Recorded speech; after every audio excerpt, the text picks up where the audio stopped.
All right, welcome everyone to our reading group for today, our reading meeting, sorry, for today. Today we are going to be looking at the Cogno-normative Theory as elucidated in Dr. Jonathan Chimakonam and Dr. Block Ogbonaya's book on metaphysics and epistemology. So the Cogno-normative theory, the theory of knowledge from an African perspective, I believe is a very interesting one. And the way it is written for me is, it seems more metaphysical than it is traditionally epistemological. That is the style of writing. So it was really interesting, section for me to read, and I really enjoyed reading it. And the authors made certain interesting and maybe controversial claims that I'm sure some of us have, looked at and pointed out, and would have a discussion about them. But let me just give a brief overview of some of the important points that caught my attention. So first of all, the authors seem to suggest to us that knowledge is the sort of thing that controls the human being, and it is that knowledge that influences the human being into action. That's an interesting claim, especially from the neurophilosophical point of view, where things like the firing of neurons and all that, body states and all that, influence the way we behave. The authors also talk about the idea of what they call choosing and gliding, choice and gliding, where the individual, at a certain point, would have to decide whether to act on certain ideas or certain forms of knowledge that comes to them, or whether they would just want to glide or let these ideas influence the way they act. But what is interesting is that the authors also demands from individuals that anything that they want to call knowledge must pass through some form of moral scrutiny. And this is an important litmus test for what constitutes knowledge for the authors, which is surprising for me, because earlier in their discussions of their epistemological theories, they seem to project the idea that the individual is controlled by knowledge. So if the individual is controlled by knowledge, then the ideas of choosing or choice is mute. The idea of moral scrutiny is mute. All we are doing as human beings is basically gliding through existence, tossed about by our ideas. And for me, another thing that I would also like the authors to discuss or to talk to us about is the nature of knowledge itself, as distinguished from, thoughts, imaginations, ideas even. Because it seems to me that knowledge is something more, or rather something different from some of these conceptions, like I've said, thoughts or ideas or imaginations and things like that. It seems like it's something extra. So I'm wondering whether the authors think I am correct in my evaluation here. So, and they also say that without knowledge, no action is possible. That's another interesting claim that they make. And I wonder if these claims were or are specific to the human person or the human being, or if it applies to other sorts of knowledgeable entities. So entities like God, ancestors, spirits, and what have you. And it also triggers in my mind the idea that if it is something that is beyond the human person, the context they are speaking in is something they are talking about, something beyond the human person, and then it seems to me that they would have to follow a panpsychist type of epistemology, because when you say that knowledge is what informs actions, and without actions, there is no, without knowledge, there are no actions, right? Then other manifestations of action, say like a volcano erupting, for instance, must come from some form of knowledge, because that is an action, right? But of course, this criticism would not hold if they say that their context of discussion is just the human being himself or herself. But so this is just like a brief overview. They also talked about the complementary aspects of the Cogno-normative theory, where context is of course very important, and of course you find that in the conversational method or conversational philosophy, and also Izumi's logic, where context, engage in this sort of creative struggle in order to attempt the conjunctive motion towards complementarity and all that. So these are some of the ideas that I found interesting in the chapters that we were asked to read. So I now open the floor to others who are present, to raise their hands if they have any other comments to make, questions to ask, and all of that, so that we can move the discussion forward. Thank you.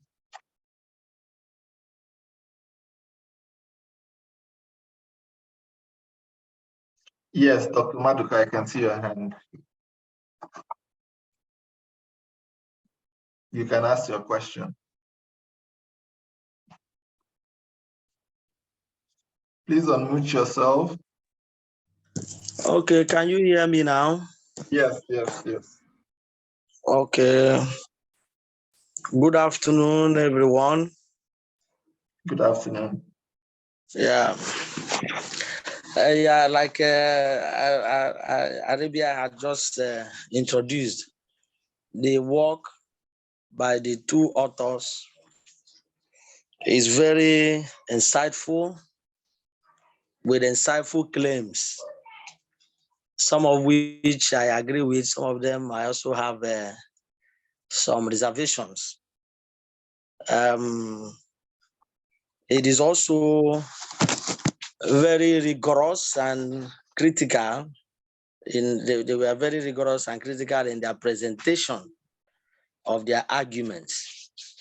So I would like to highlight a few of the things I tend to agree with, that I admire in the work and I seem to agree with. Then I'll point out just one thing I would love the authors to, look into or clarify, one reservation that I have. Number one, I want to commend their claim, which is quite fundamental and which I agree with. And that claim is that the authors underscored the fact that the nature of African epistemology is holistic, in the sense that it integrates both physical and non-physical dimension of reality. That's number one. Number two claim or presentation or argument that they presented in articulating the theory of epistemology, cognitive normative theory, which I agree with and I tend to admire, and also want to, look deeper into it on my own, because of how I enjoy that aspect. And that is the fact that the authors made the claim that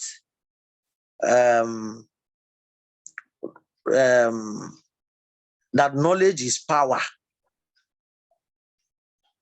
In other words, for them, the idea that knowledge controls our action, even though Arabia had mentioned that he's not comfortable with that, but I tend to agree with the authors and I feel comfortable about that idea, because it does seem that even our action and inaction of humans is a product of a certain kind of knowledge or non-knowledge. So I am at peace with that submission of the authors, and I want to highlight it. Then another thing I also want to appreciate or admire in their work is the attempt to show, in fact, their analysis of the nature of knowledge and ignorance as aspects of epistemology is, for me, very apt and insightful, especially with their classification of ignorance into moral, immoral, logical, and illogical. The reason why I tend to, be enamored by this analysis in the process of bringing forward their theory of cognitive normative theory of epistemology is the fact that in most of the epistemological works and books and ideas and papers written, ignorance is not, commonly seen being discussed by epistemologists as an aspect of epistemology and the theory of knowledge generally, except one or two areas here and there. Few scholars had mentioned them. But here, the authors brought it very clearly and made it a clear aspect. And for me, it's quite insightful and something to take home. So, but in spite of all of this, I want to just underscore one major reservation I believe that the authors may have to go back and look at. And that is the fact that, first, in the earlier part of this of the book, the authors had claimed that anything that is not empirical,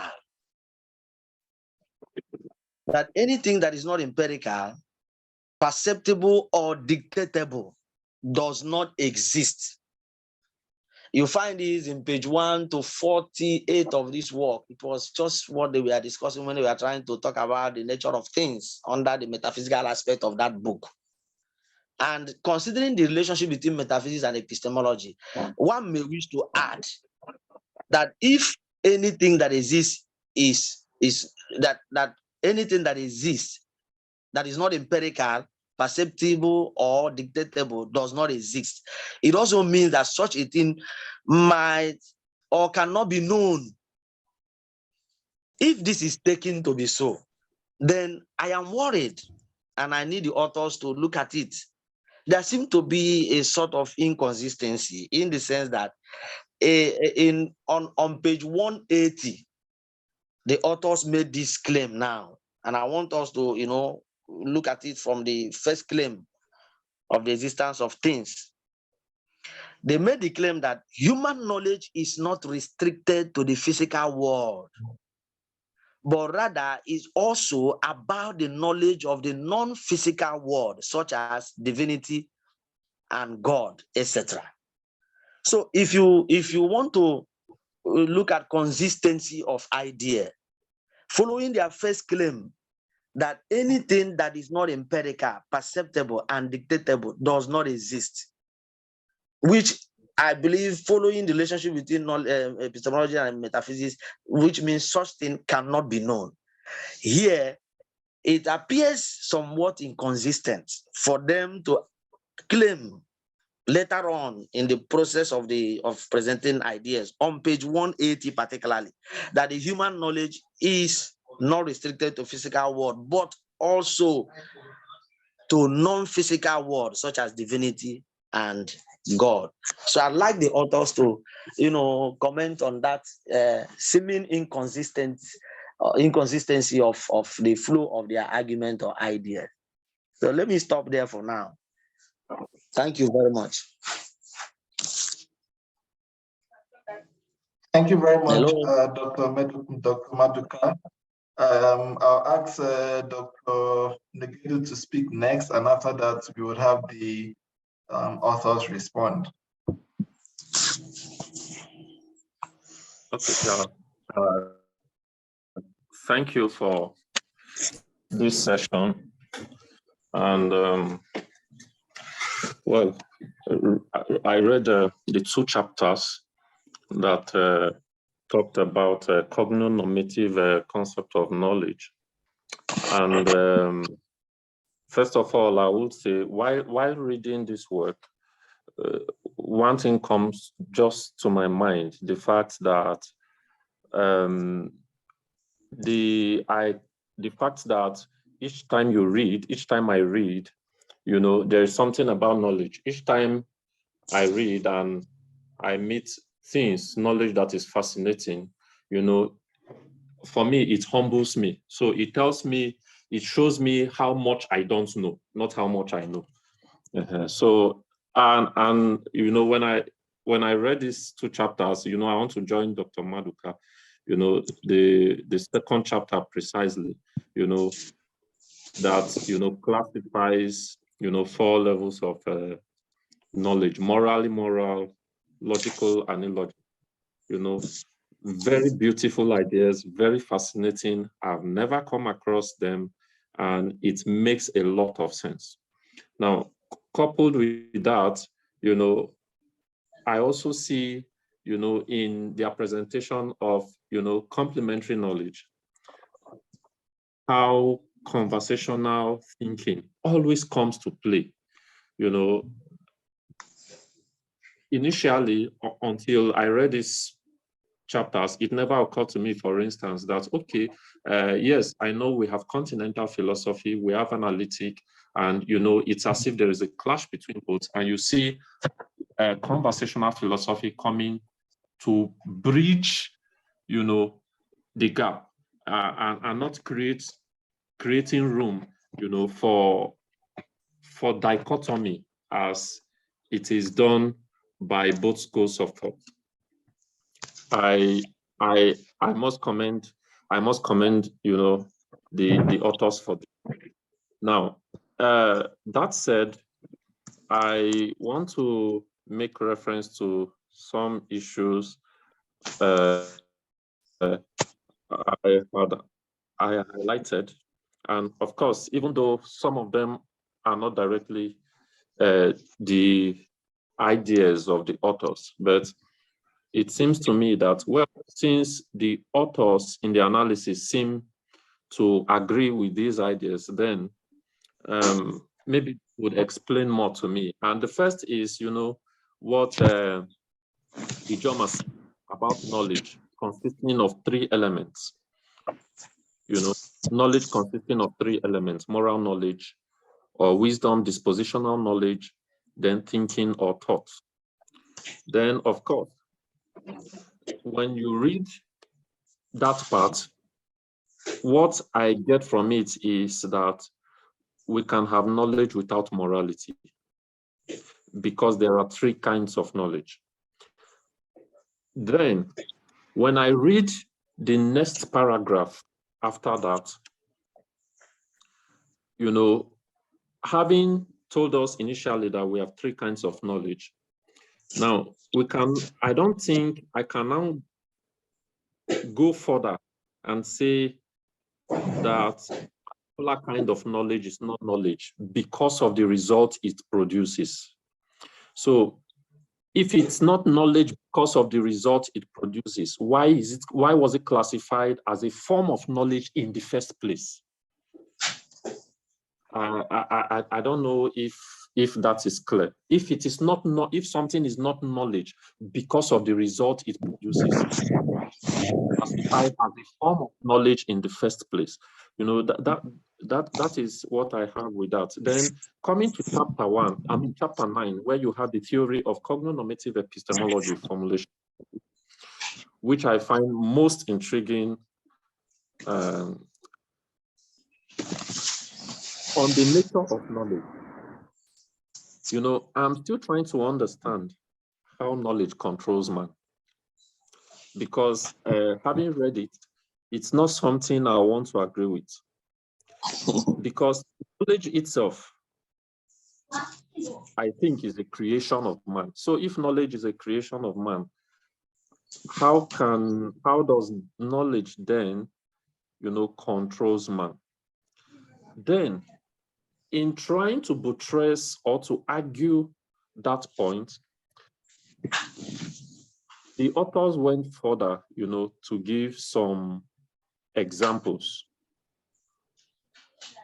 For instance, the high school kid, in California that went to school with a gun to shoot. Then you have other 3,000 kids who go to school, but they don't shoot. And well, it's as if that it is the gun that controls the kid.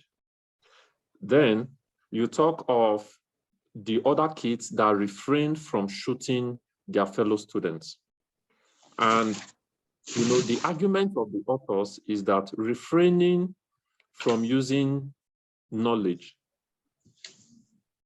does not amount to controlling that knowledge. Because how can you control something that you refrain from? But this is my own thinking, that 3,000 kids refrain from using gun to shoot. Also be because they have knowledge of the consequences. And knowledge of consequences is knowledge. Because at that point, knowledge of consequences will even fall within the realm, of, morality. So you see moral knowledge coming to bear. So yes, one person went ahead and shoot because he could not control. So these other ones that refrained, why did they refrain?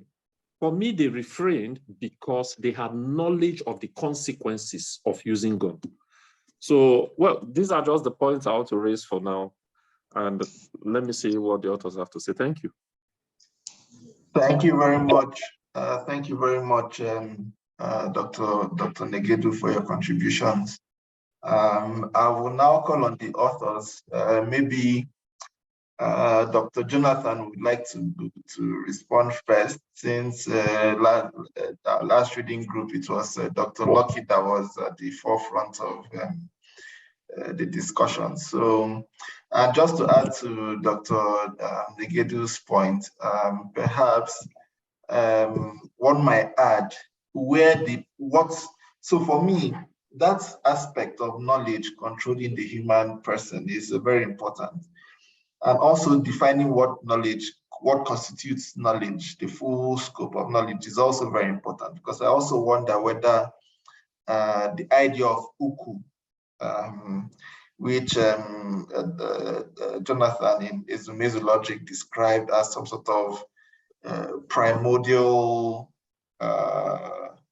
word, something like that, whether this uku constitutes knowledge, because in my interpretation of what uku means, it includes things like external stimuli, one's place in space and time, and so on and so forth. And it seems like it is these things that influence how human beings behave. But most of these things that constitute uku, from my perspective, they are external to the human person, right? So I'm wondering whether uku constitutes knowledge, whether these external factors like environment, for instance, whether these things cannot influence the human person, since it is only knowledge that influences the human person. All right, so over to you, the authors.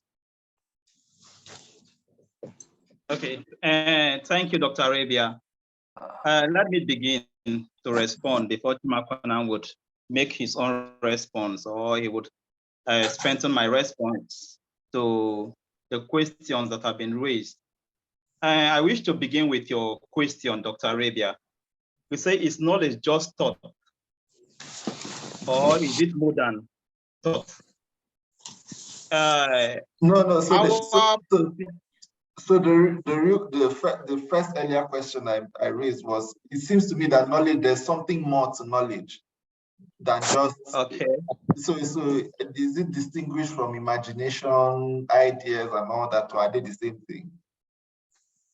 Yeah, that's what you said. You said if it is just thought or something more than thought. I think those were your initial words. So whether we're talking about imagination or whatever, I think it centers on thoughts. Or didn't I get you properly? Yes, you got, yeah. Okay. If you've read our works, as you've already read our thoughts in our book, our argument is that knowledge transcends thought. If you follow our arguments, you would see that we argue that dispositional knowledge is just an aspect of knowledge. So until it is translated into practical knowledge, it is not proper knowledge. So mere thought for us is knowledge at the dispositional level, which can also translate to intelligence. At that level, we cannot say that there is knowledge until it is put into practical use. And you should know that there are two senses. That's why we argue that knowledge at the dispositional level is value neutral. It is value neutral at that point. You cannot say that it is good or bad. But when it is put into negative use, then it becomes bad or evil. But when it is put into good use, it becomes good knowledge. And therefore, we see it as moralized knowledge. At that point, the practical use of knowledge is moral knowledge. And that's what we talk about cogno-normative epistemology. So it's an epistemology that is moralized, one that has passed through moral judgment and is said to be good. So when we are talking about cogno-normative epistemology or complementary epistemology, we're talking about a theory of knowledge that takes into cognizance the cognitive dimension, which has to do with thought or dispositional knowledge, and the moral dimension, which has to do with the positive practical use of knowledge. So the practical dimension is very important, and that practical dimension has to do with the morality of knowledge. That's why we talk about the moral judgment that comes in. So if it does not pass the moral judgment, if it does not pass the moral, it does not have the moral weight, then it is no knowledge. So proper knowledge is that which has been moralized, which is geared towards humanizing the human person or the society. That is our take there. And that is our argument in our book. And this also is related to the question Negedu asked, as it has to do with Ijoma's understanding of knowledge. Ijoma talked about knowledge in 4 forms. He talked about Ako, Amamihe, Uche, and Ahoho. Where Ako translates as wisdom, Amamihe as intelligence or thought, and then Uche as thought, Amamihe as intelligence, and then Ahoho as treachery. For him, treachery is negative knowledge. When you use your intelligence to and put it into negative use, it results to treachery. That means you have dispositional knowledge, but this dispositional knowledge is not used for the good of the human person or the society. So it is negative knowledge and cannot pass as knowledge proper. So for Ijoma, there is knowledge when intelligence or dispositional knowledge is put to use to humanize the human person. And therefore, there is proper knowledge when there is Ako, wisdom, that is the practical use of knowledge to humanize the human person or the society. And one can also take this to the second question raised by Negedu when he was talking about talking about knowledge as that which possesses the human person or the possessor of the knowledge and therefore controls the person. Yes, it controls the person because when you have knowledge, you must put it to use. And the very act of refraining from using knowledge negatively shows that you are already using knowledge positively.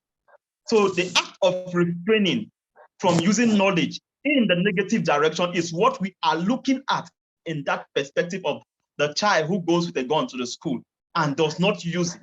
But one who has it and uses it is using it in a negative dimension. Therefore, such a person is involved in the negative use of knowledge. Such knowledge is no knowledge.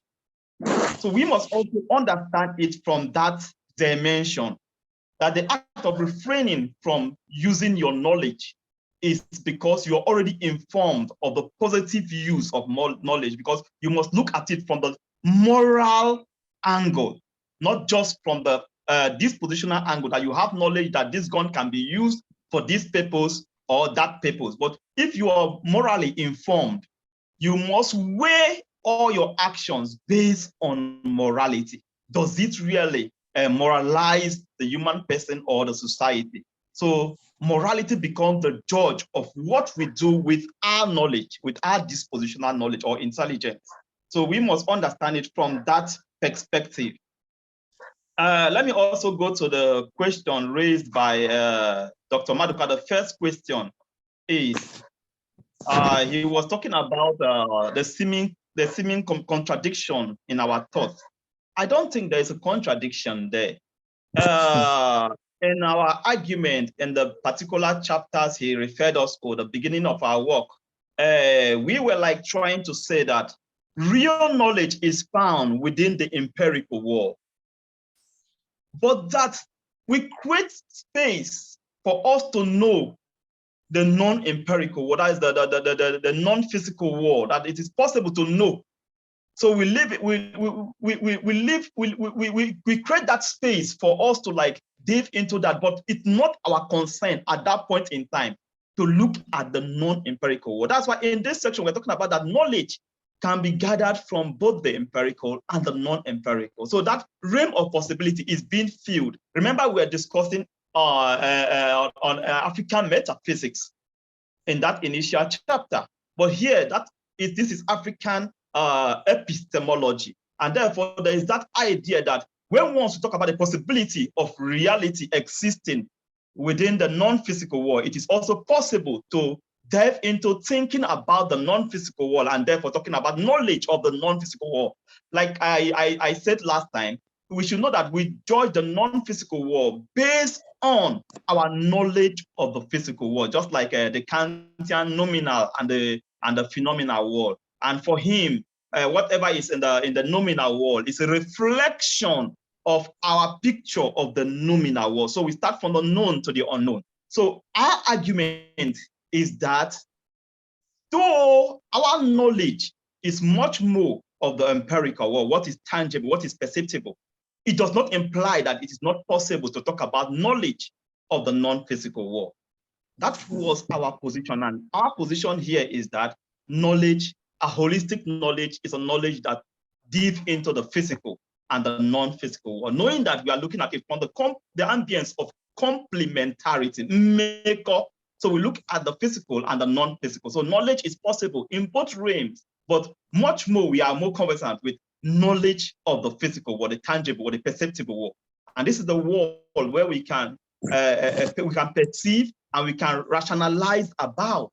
So that is our argument, and that is what we are affirming here. We're not denying the fact that there's a seeming contradiction. No, there's no contradiction. There's no seeming contradiction. We're only trying to say that we need to understand things the way they are. So our knowledge must start from this world. So whatever knowledge of the other world is based on the knowledge of this world.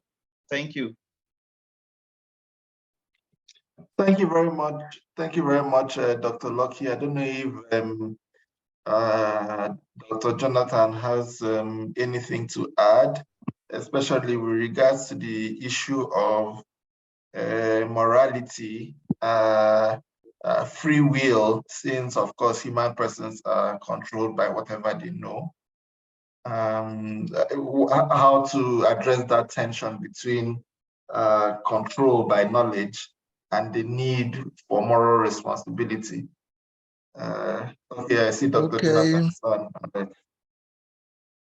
Okay, thank you very much, Arabia, and everyone that spoke and those who are here. It is no is not a hidden truth that when you face the elements of the Calabar school, the conversational school, the seat definitely must be hot, as it is hot for us. I have been enjoying myself. If you people had allowed me, I would have loved to sit quietly and savor all these critical ideas. But one cannot run away from responsibility.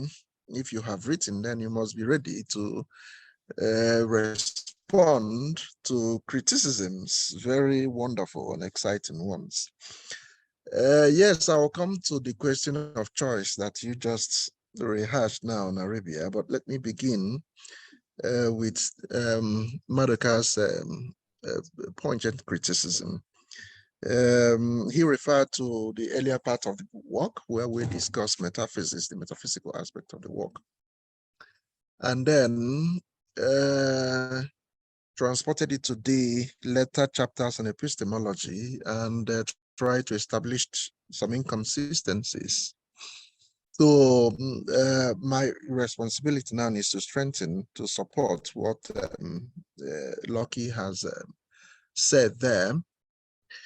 If we go to page 30 of the work, where we discussed some concepts, the ontological aspect of our theory, there was a diagram. That's a diagram you see there. We call it the analytics of Mekoka metaphysics.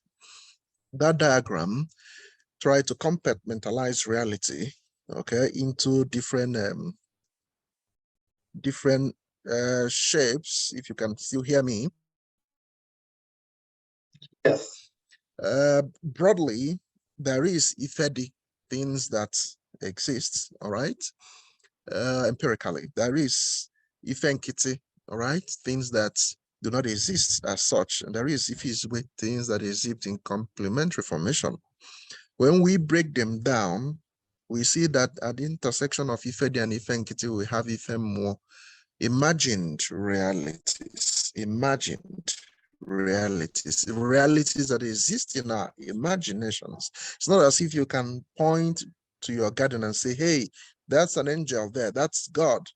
These are some elements of non-physical realities can fit in here. At the intersection of Ifedi and Ifizwe, you would also see Ifowa that you can break down into Ifeno, the abstract realities, and Ifezi, the basic concrete realities. So, yes, we did not in this really initial session say that whatever that exists must be, if the thing is not empirical, detectable, or perceptible, then such a thing does not exist. No. What we actually said is that Ifowa, okay, is empirical, and some aspect of it are perceptible and some are detectable with some technologies. We did not say that this is the basic definition of reality exclusively. No, because otherwise then our notion, our category of Ifemwa would not make sense. Our category of Ifenu would not make sense. So we did not say that things that exist must be empirical, detectable, or perceptible. Otherwise, the difference that Madoka draws with regards to our epistemological ideas much later to establish its inconsistency would not hold, because by the category of ontological categories, then God, non-physical entities, and what have you, will properly fit into Ifenu and Ifemo and so on and so forth.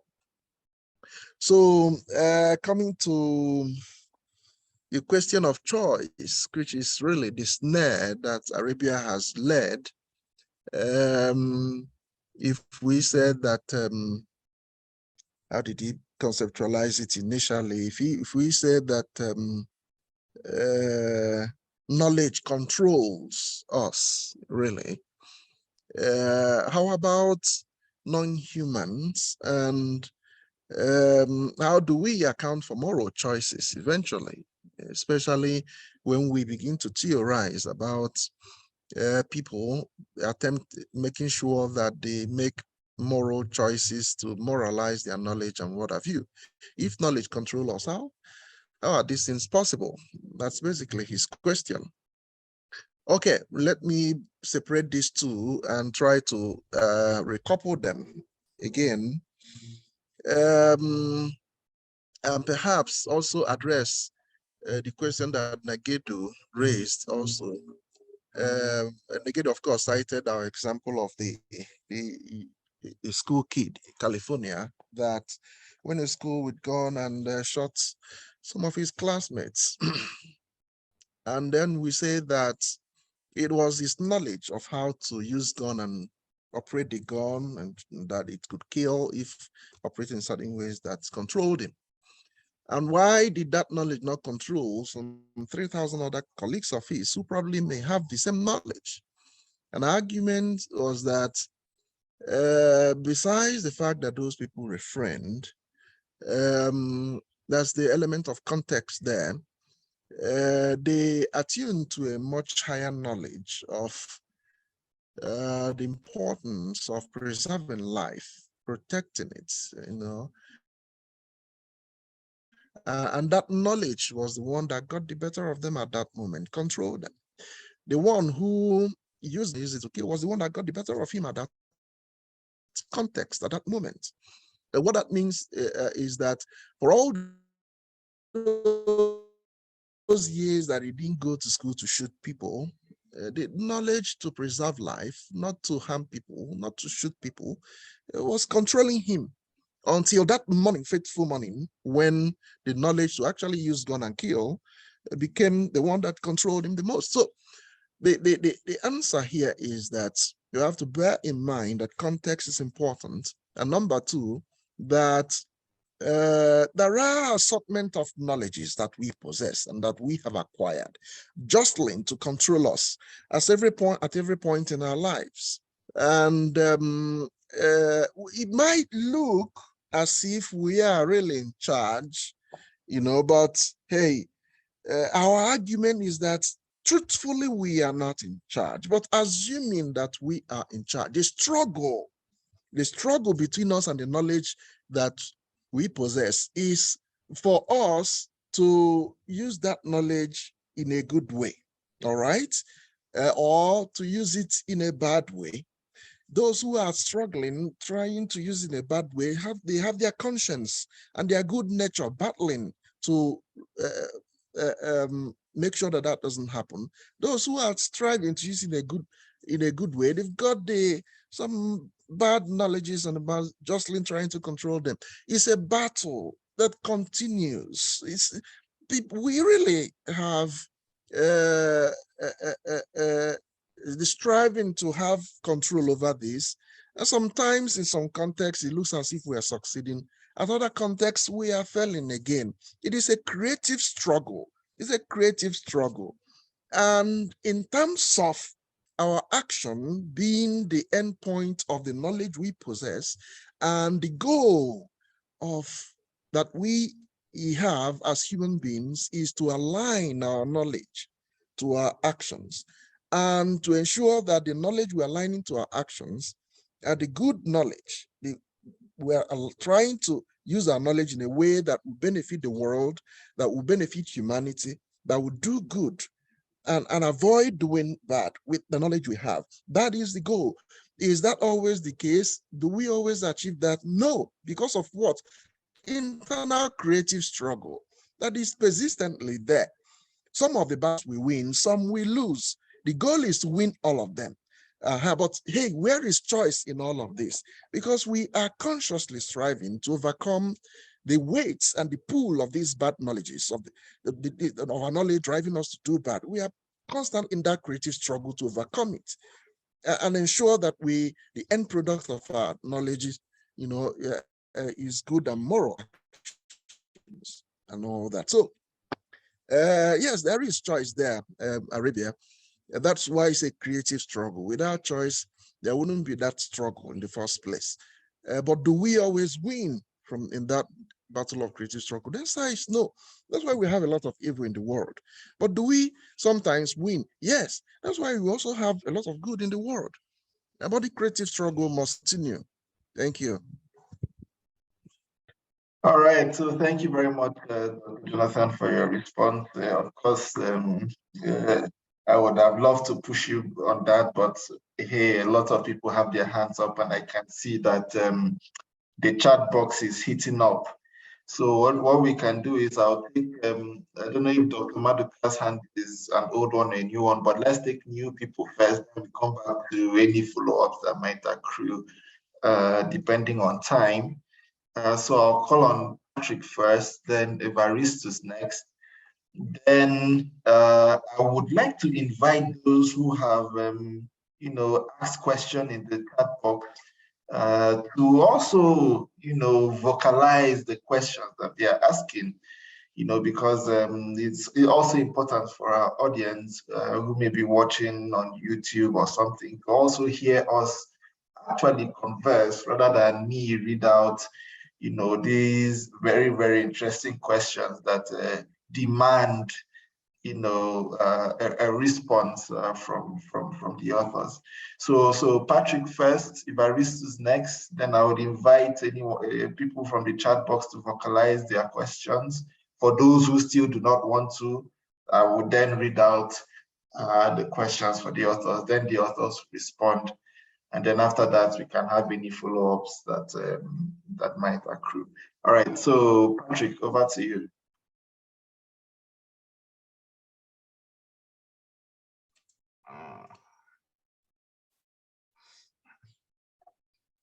Okay.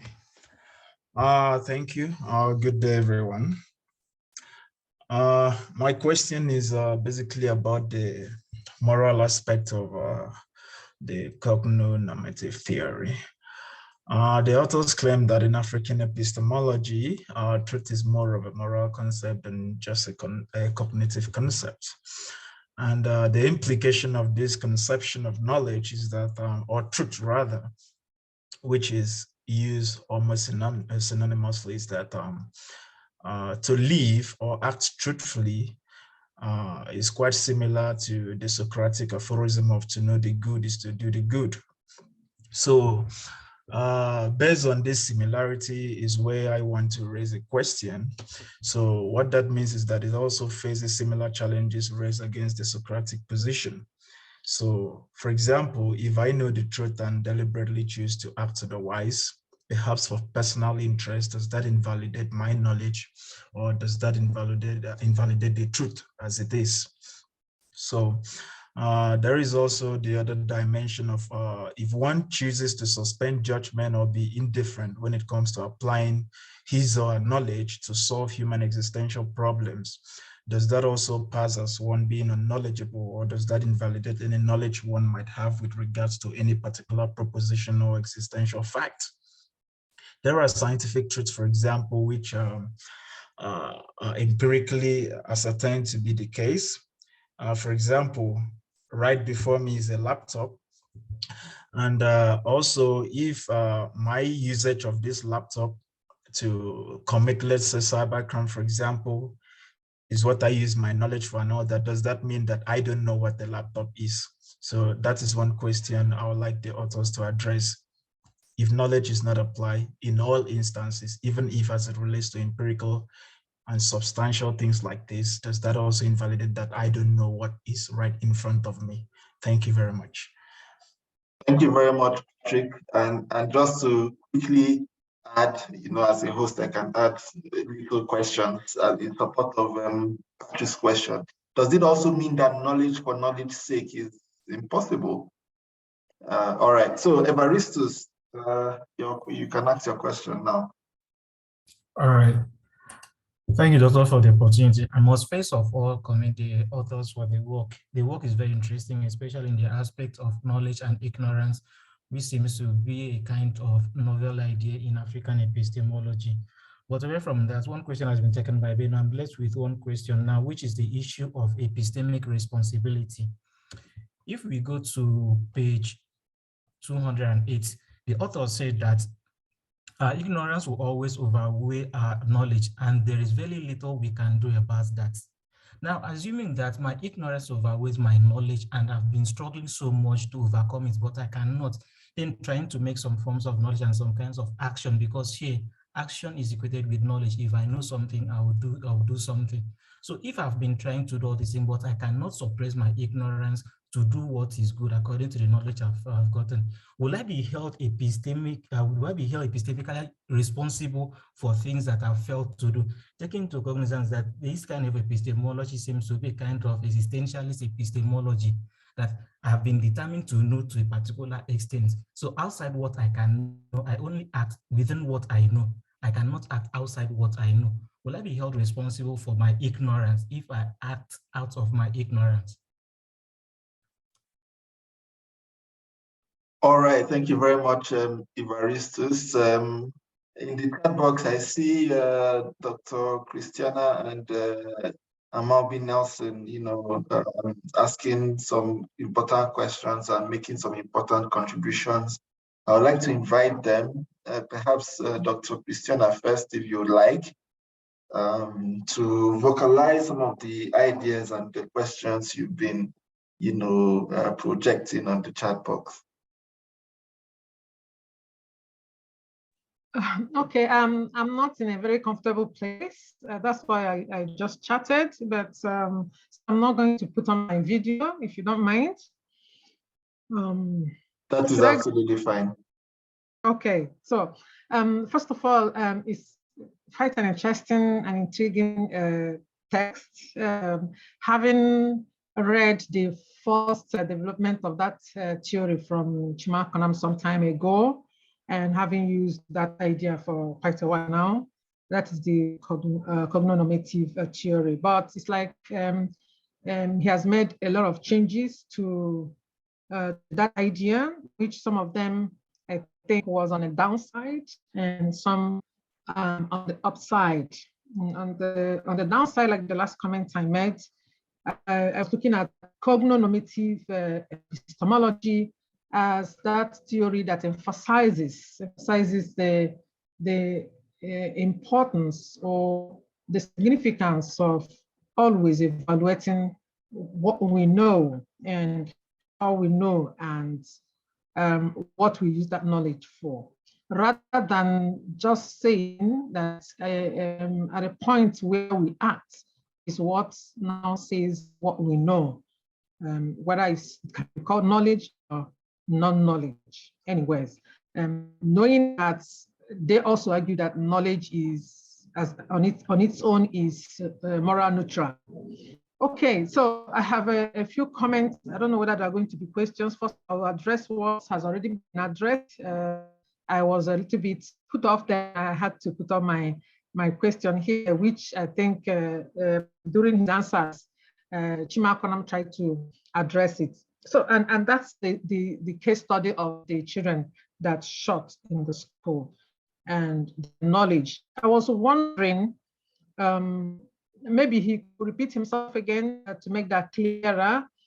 There are different kinds of knowledges with regards to gun. There are different kinds of knowledges. I mean, but he himself was like, okay, the other ones allowed their knowledge that life is preeminent and they didn't shoot.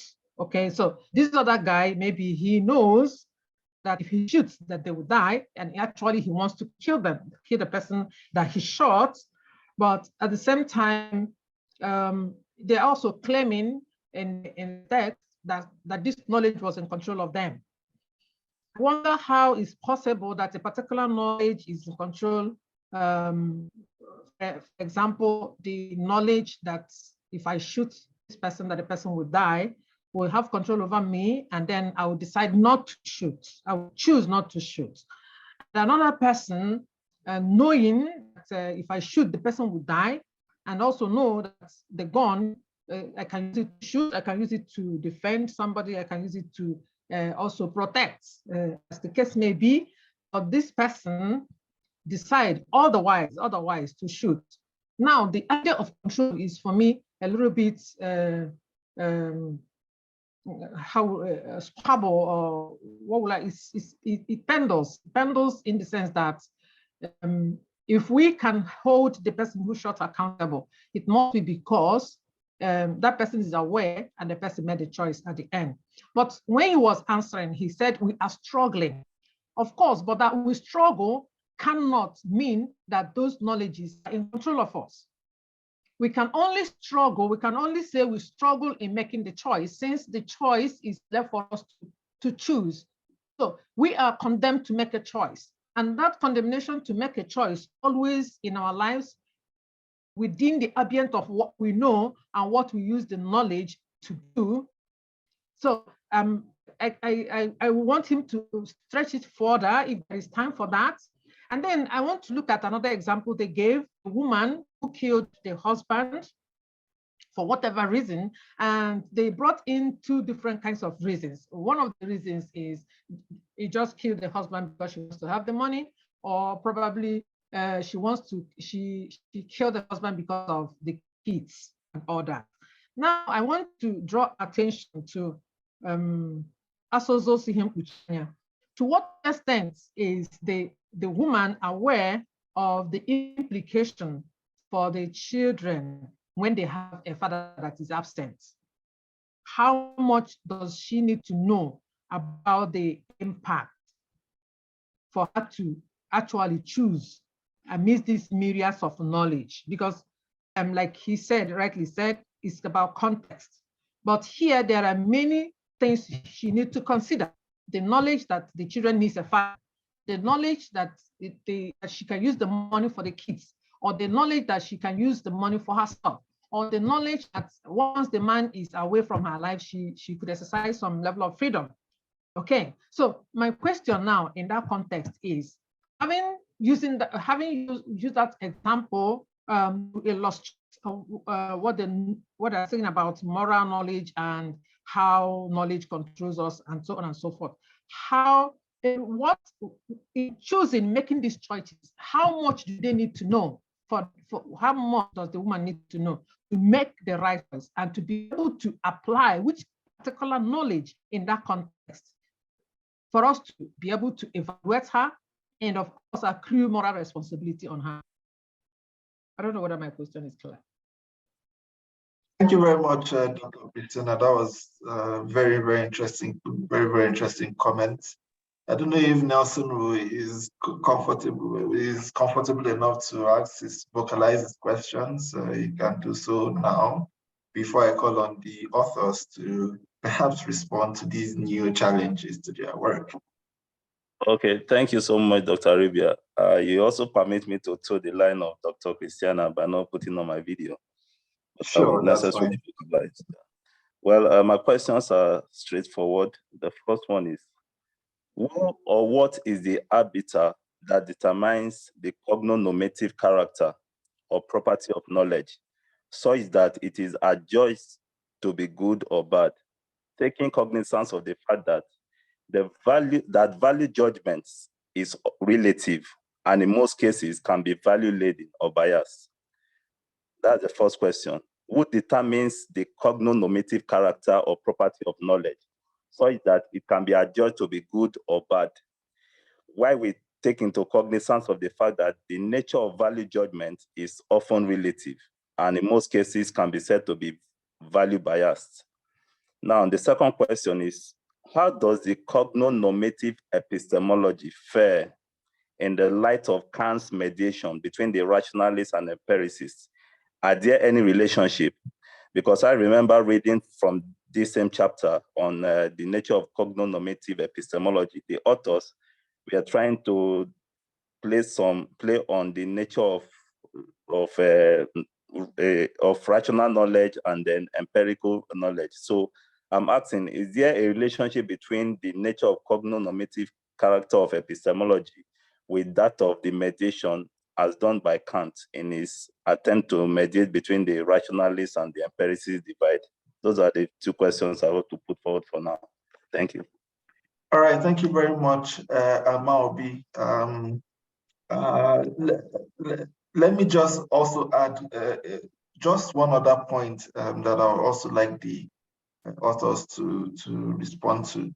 And that is the point about, the viability of morality itself as a sort of watchdog for what constitutes knowledge, because obviously there is a problem of the relativity or relativism you find in moral ideas from different contexts. There are very different ideas of what morality means. And all that. And then of course, there is also the question of whether morality is even necessary in the first place, whether there's any good reason to be moral in the first place, which for me, I find no plausible answer, except of course for social contract. So if it is the case that there's no reason to be moral, or there's moral relativism, or if you want to follow Ayer and Hume, that ethics itself is a nonsensical idea because you cannot adjudge any ethical proposition as true, false, or even izumezu, right, as a third value. It's not a proposition you can add value to or give value to. Given these considerations, do you guys think that morality really is a viable or plausible yardstick for measuring what constitutes proper knowledge? Yeah. All right, so over to you, the authors. I don't know who would want to go, whether it's Dr. Jonathan or it's Dr. Lucky. You can respond to the questions. Okay, let me go first. I will respond to some of the questions, especially those directed to both of us. And then I think Dr. Jonathan would respond to that of Dr. Christiana, because she seems to direct the question to Dr. Jonathan. I would like to start with the question raised by Ben Patrick. I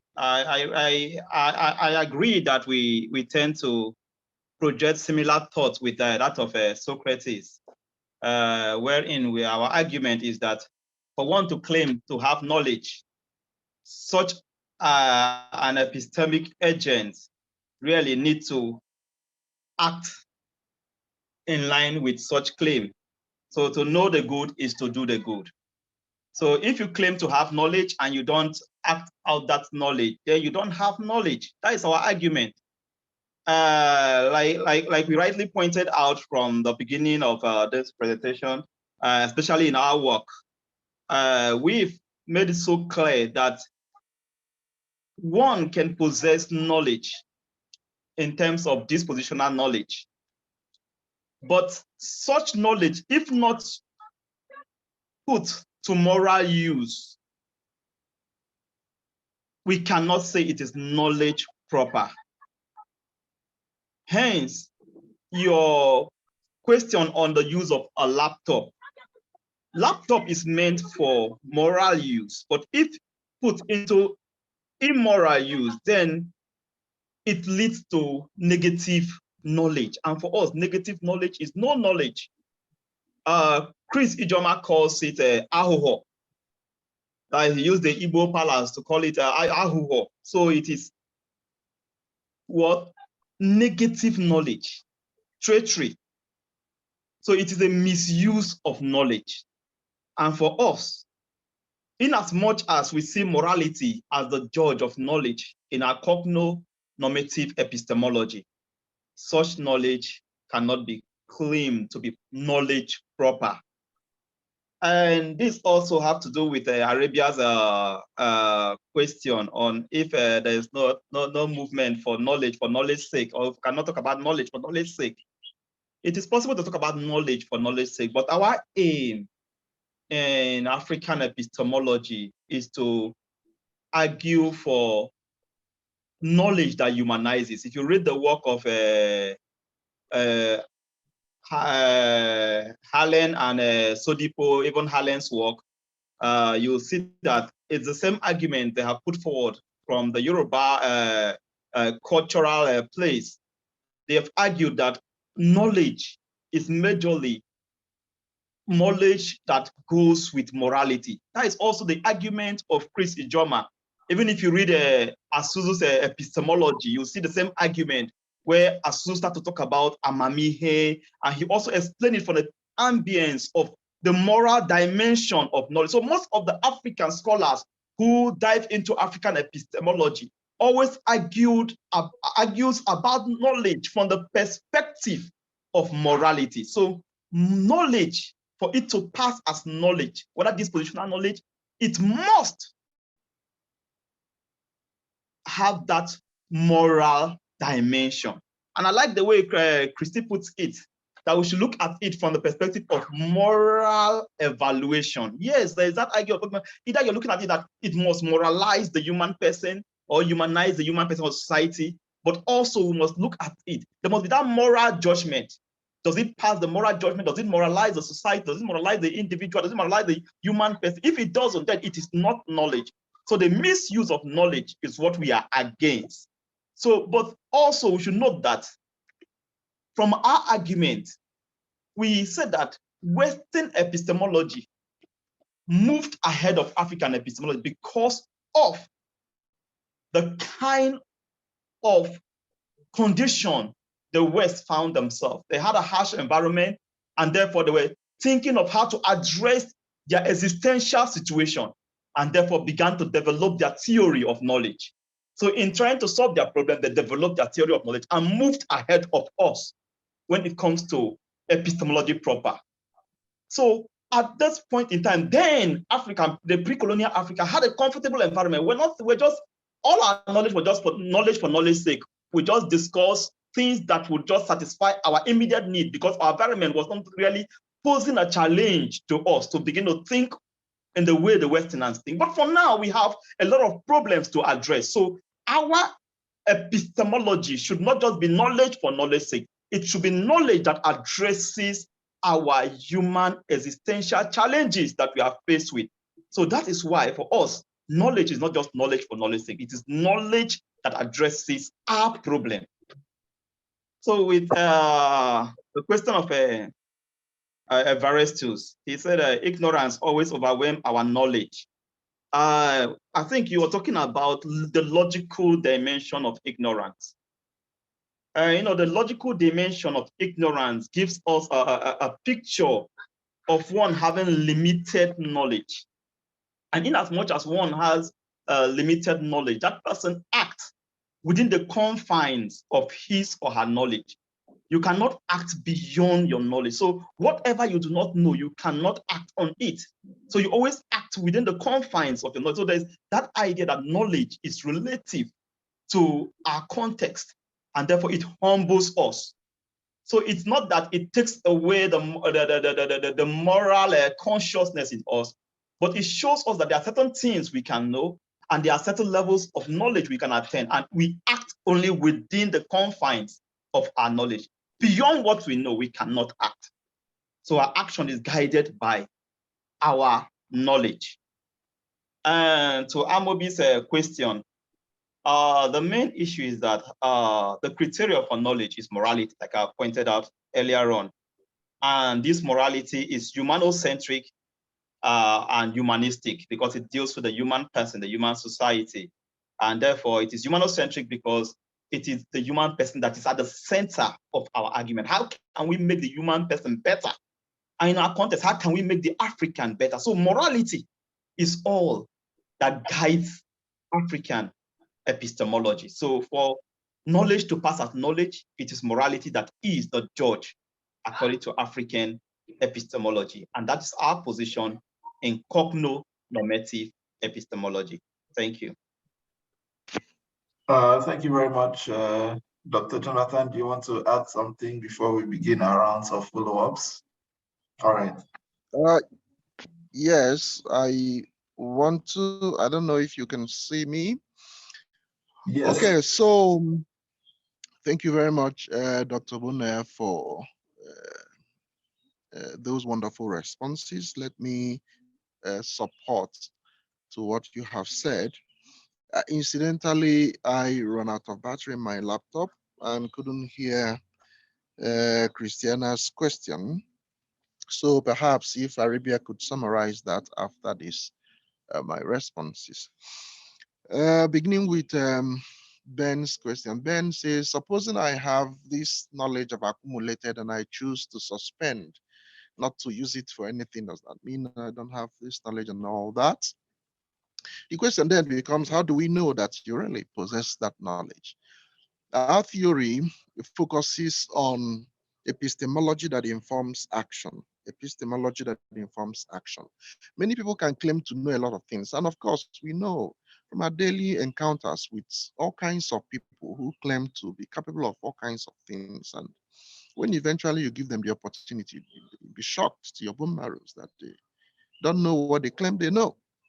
During the Cold War, um, one Russian author wrote that during the Cold War, many people in the Soviet Union claimed that they could not use their talents because socialism made that impossible. And then socialism collapsed and they became free to use their talents, and they came to light that they didn't have any talents. So that's the point here. And I can draw your attention to our categorization of ignorance as a component of knowledge. All right. If you said you possess this knowledge, you just don't want to put it to action, and nobody can contest that I possess this knowledge, I know it.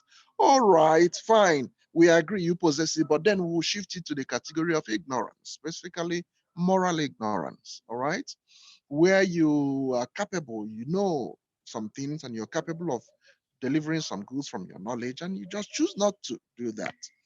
Okay, it becomes moral ignorance. And let me clarify really this point, because I have seen it repeat itself over and over again. We are not saying that abuse of knowledge one possesses or negative knowledge is not knowledge. No, that's not what we are saying. We are saying that our theory says of all the categories of knowledge, there is one that we should prize, and that is the knowledge that informs action that is good. We can call that knowledge. It doesn't mean that others are not knowledge as well. But for us, when your knowledge informs bad actions, it's abuse of knowledge, it's negative. And in that sense, we do not wish to equate it in terms of its moral worth with the knowledge that informs good action. And then to Nelson's question, Nelson asked two questions. The first one I understand to mean, all right, if we are going about talking about moral evaluation of knowledge, is which moral precept or standard do we now recourse to evaluate, as different actions at different times demand different things? How do we draw a line between the universal and the relative? That is where the principle of contextuality comes in, that we have on. Okay, at each point in time where knowledge informs action, that it represents a context, and that context will, of course, determine ethical precepts that should best be used to evaluate the action formed by that knowledge at that point. Okay, stretching it to your question about correlation between what Kant did in reconciling empiricism and rationalism, and what our take is. Of course, you can see the section before the last section in that last chapter, where we discussed knowledge as complementary. Okay, and in our categorization of knowledge, where we outlined the cognitive, um, what again, the cognitive, the what? Again, the cognitive, the empirical, the rational, the logic, the empirical, the rational, the cognitive, and the fourth one I can't remember, where we discussed empiricism and rationalism, and then eventually try to say that part of the limitations in Western epistemological discourses is having to maintain this line, separate line between empiricism and rationalism. That actually that certain knowledges could be best delivered empirically and others rationally. And what matters most importantly from our perspective, and drawing from our Suzu's complementary reflection, is that these sources of knowledge become complementary, in which context eventually determines which is better, which can be used in this context, and which ideally both of them should always be complemented, because there is no doubt whatsoever that we can reach knowledge empirically, and we, through our senses, we can also reach knowledge through reason. And complementing both should be able to give us a broader, bigger, better picture of reality and knowledge itself. Perhaps that's suffices for our own effort to reconcile empiricism and rationalism. It's there in the chapter. Like I said, I was out, I didn't hear Christiana's question, and I did not hear Evaristus' question as well, but Lucky has addressed that. So if anybody can, in one sentence, summarize Christiana's question, then we probably would also offer an idea there. Thank you. All right. Thank you, Dr. Jonathan. Perhaps I'll just read the questions she wrote on the chat box, which is really what she was trying to express. She says, let me start from the beginning. Well, Lucky, can I claim knowledge of driving a car even when I have driven a car, whether for good or for bad? Where does the knowledge lie in the case of the child that went to school with gun? The knowledge that guns are meant for shooting, or that guns are made for defense, or that guns are meant for security. Then she follows on. Rather than arguing that knowledge is knowledge only when it is used morally or ethically, I would rather accept the argument that cogno-normative theory of knowledge supports that all knowledge should be accompanied with moral evaluation, since knowledge is morally neutral. She then says, Dr. Chimakona might disagree that the knowledge controlled them, rather that each category, the child who shot or the ones who refrained, it was choice. Under control of an influence we cannot talk about. Under control of an influence, we cannot talk about choice and moral responsibility. I think the morality lies in the ability to choose. Yeah. Okay.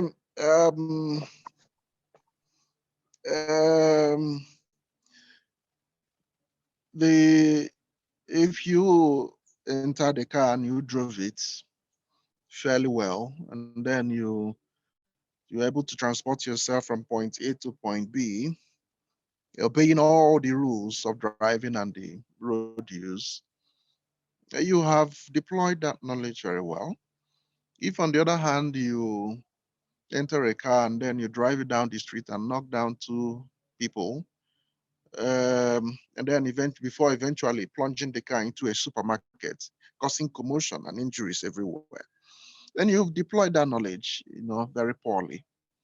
Then whether you actually know how to drive a car at all or not before driving that car will again move you to the category of ignorance that we talked about. And in this situation, we'll be talking about immoral ignorance. We'll also be talking about illogical ignorance, as the case may be. But I agree with you that the subject should be to insist that all knowledge should be subjected to moral evaluation. And that's actually what we are saying. That's actually what we are saying.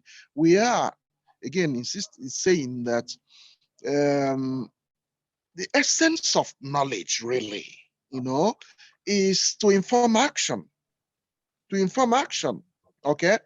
This is not saying that knowledge for its sake, as Arabia mentioned, is impossible. No, it's possible. But what is the benefit of such knowledge? What is the use of knowledge you have that does not translate to any action? Just knowledge for knowledge's sake and all that. There must be some form of action. Even those who say that they are in pursuit of knowledge for knowledge's sake, they have certain types of benefit they derive from it.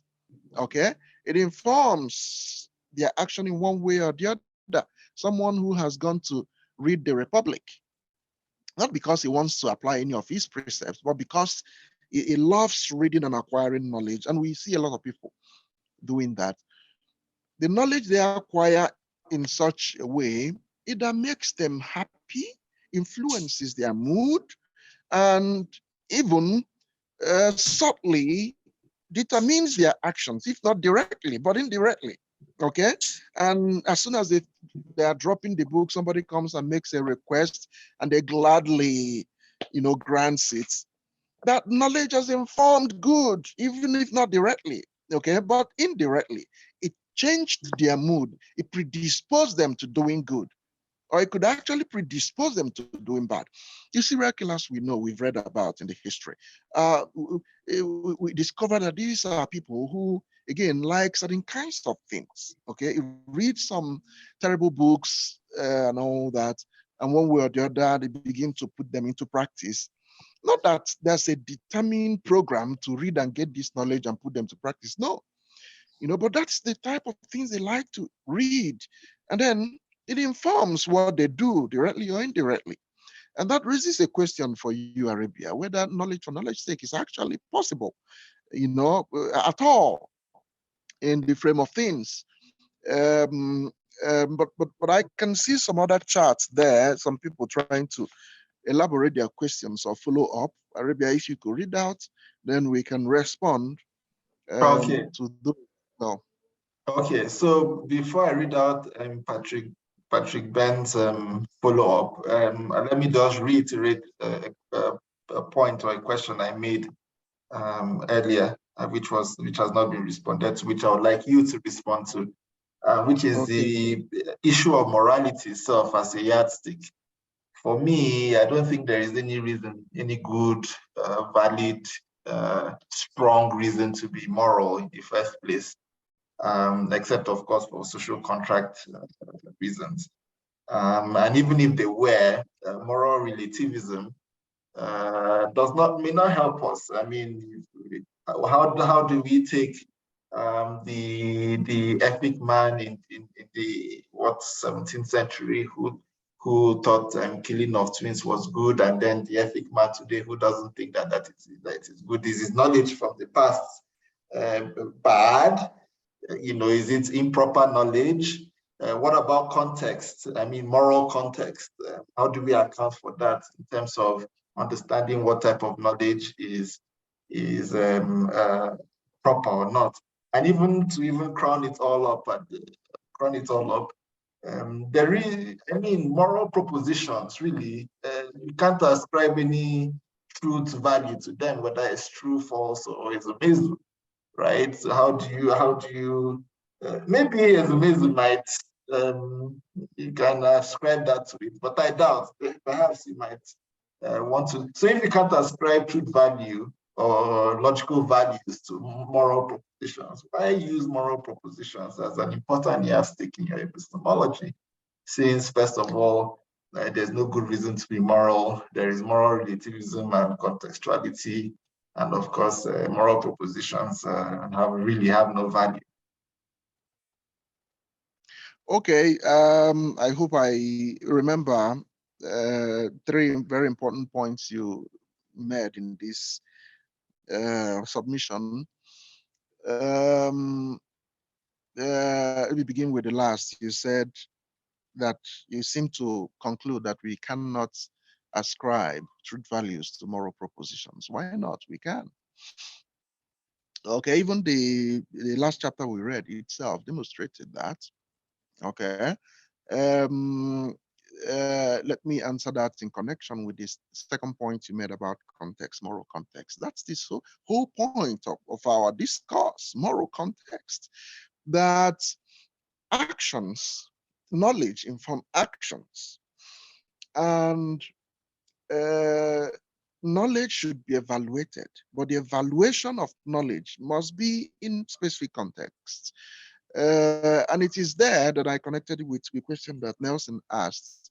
That is, it is in specific context that we begin to outline specific moral theories that can best enable us evaluate particular knowledge and the action that it has informed. When an action is good, informed by knowledge, we could say assign it a value, a positive value. When knowledge informs a bad action, we can assign it a negative value. Okay, and then we come to knowledge as complementary. All right, where even though it might look as if certain actions informed by knowledge might appear to be bad, okay, in itself, but when we come down to specific context, we might begin to have a clear idea that perhaps it's not after all too bad, given the context, even the situation, and this is the best we can make do with, or this is something that we can accept now as this sort of thing that is tenable morally and otherwise. So yes, truth values can be assigned to moral propositions.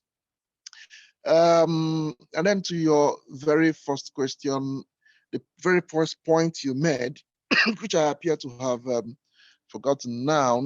I think it's about knowledge for knowledge's sake. Can you? No, it's about the value. How did I put this? That there is no really no good reason to be moral, as far as I know. And Okay. Just to add to that, the reason why I believe that it is difficult to ascribe moral value to moral propositions is it seems to me that morality, what we consider good or bad, is usually based on sentiments and individual sentiments, for that matter, not even communal sentiments, the type that you can coagulate to form a context. So yeah.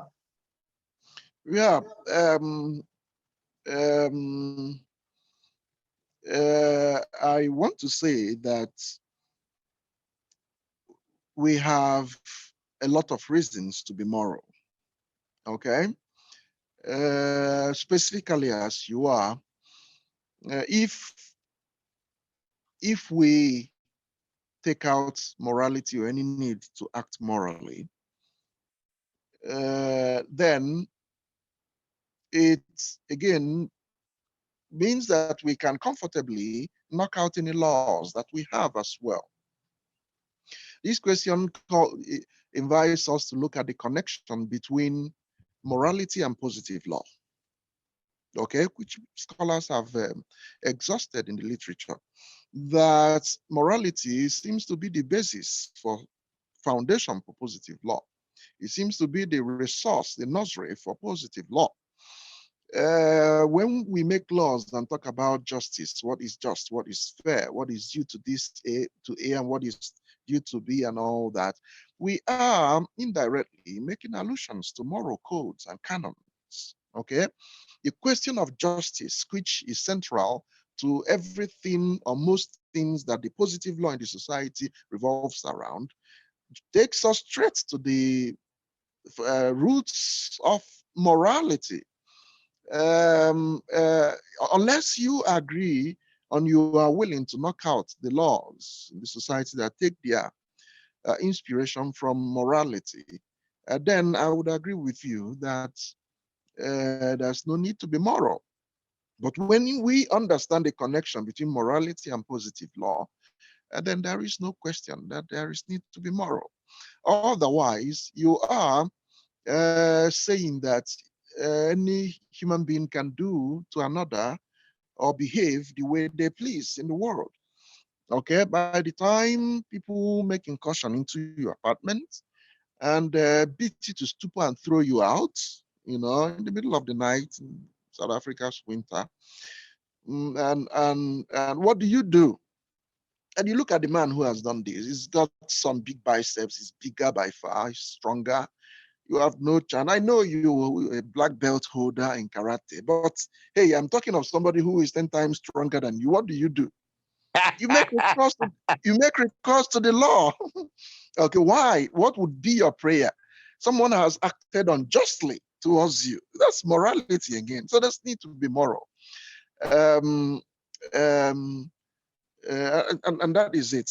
Okay. and context, it features prominently in our moral evaluation. The basis, the most important string in what our theory is to establish that knowledge is important, but actions are key to what happens in relationships around the world. When we talk about relationship of human beings generate actions. And knowledge informs actions. And if we can begin to evaluate our knowledges, in terms of the type of actions they inform, and put patterns in place to ensure that people are driven or see the importance of having the actions inform good knowledge in good actions, then the world would be, better. It's not that problems are going to go away. People who would, again, prefer to use their knowledge for evil cause, but the line will be clear as to where they have fallen. And the categories of knowledge and categories of ignorance that we analyze will enable us to sort out the differences that might exist between someone who knowingly does evil and someone who ignorantly performs evil. Someone who knowingly fails to do good and someone who ignorantly does evil, and all that. So thank you. Thank you very much, Dr. Jonathan, for your response. Just say yes, social contracts and laws are, important, but I mean, hey, for the individual who has entered into this social contract and agreed to be part of the community and follow its laws, he can as well decide to extract himself from that social contract, like many people really have done. And there's no real reason as to why one should stop him. But anyway, that's just by the way. I will read Patrick's question. He says, so if I take the position of indifference or the suspension of judgment, my knowledge becomes invalid. I question the validity of such a claim. Refusal to apply something does not negate its existence. It simply implies a refusal. I don't have a child yet today, not because I lack the knowledge of how to produce one. Rather, I don't have a child because I refuse to. And then he adds, perhaps a response to our last conversation. Suffice to say, morality is the God of the weak. All right. So how do you and perhaps also your co-author respond to this? I have responded to this, but let me flesh it out a little bit more. If Patrick, you have the knowledge of how to supply water to a community that you belong, people are suffering from lack of potable water, and you have that knowledge and the wherewithal, you can make it happen. People will have water and they will be happy. And then you choose to be indifferent, not to use that knowledge. Okay.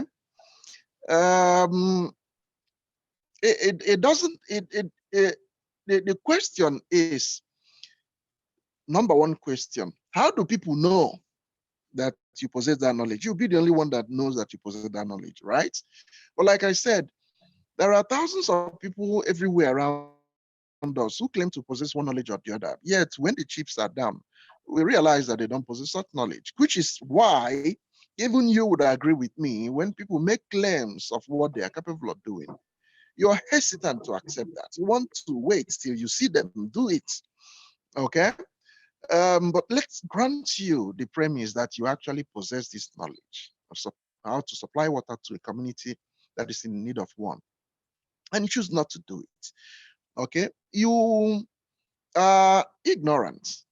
Okay, and we put you to the category of moral ignorance. Remember that ignorance is the second component of epistemology.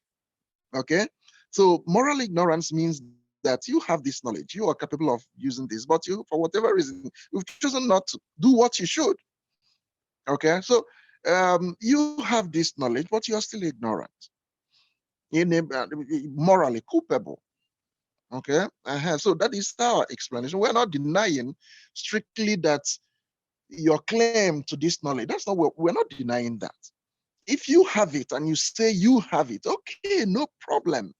But the fact that you are not using it and no one can attest to the fact that you have this knowledge, there's no evidence of it at all, then it is knowledge, but a kind of ignorance, moral ignorance. Because you say you have it, fine, you're morally culpable for not using it, what you have.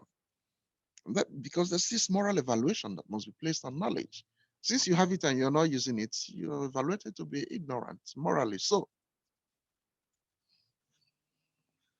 Thank you very Thank much, you. Dr. Jonathan, for your response. I think there is a follow-up by Malbi, who says, it appears to my mind that the nature of cogno-normative epistemology rests on the crest that knowledge must be in service to humanity, and that such service must be tailored towards the good as against the bad. So it's basically a comment regarding your position.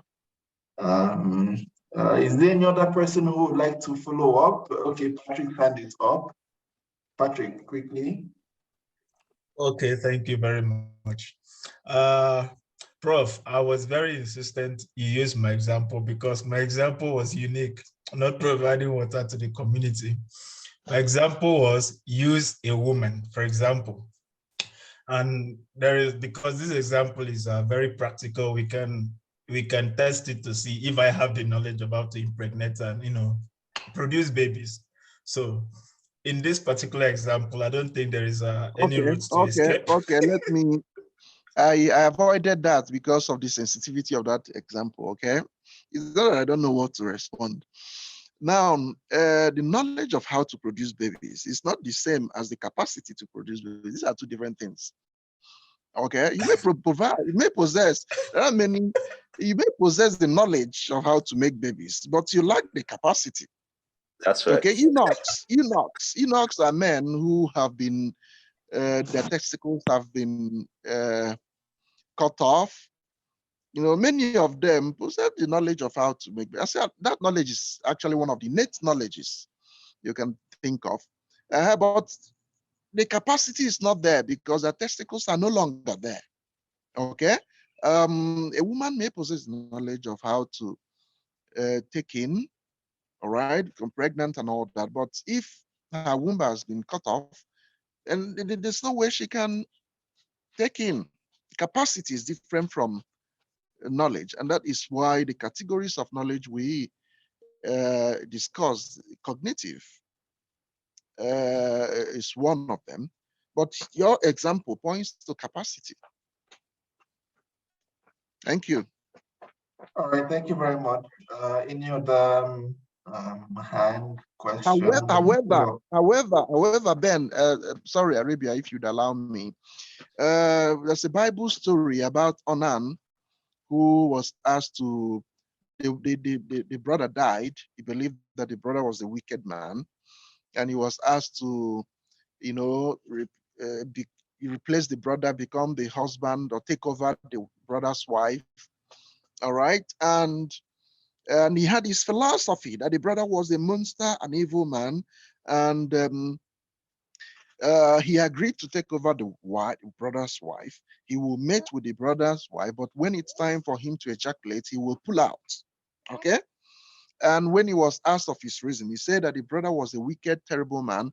He did not want to facilitate, the birth of a child for the brother that might take up the brother's features and all that. Okay? Now, that's a man who not only has the knowledge, but the ability, but again, chooses not to. Now, how do we know that he's even capable of fathering a child in such a situation? Because he always withdraws. That came the concept of onanism. It's difficult for us to know that, but we can only agree with him that he's capable of it, all right? But then we can comfortably place him into the category of moral ignorance. Thank you.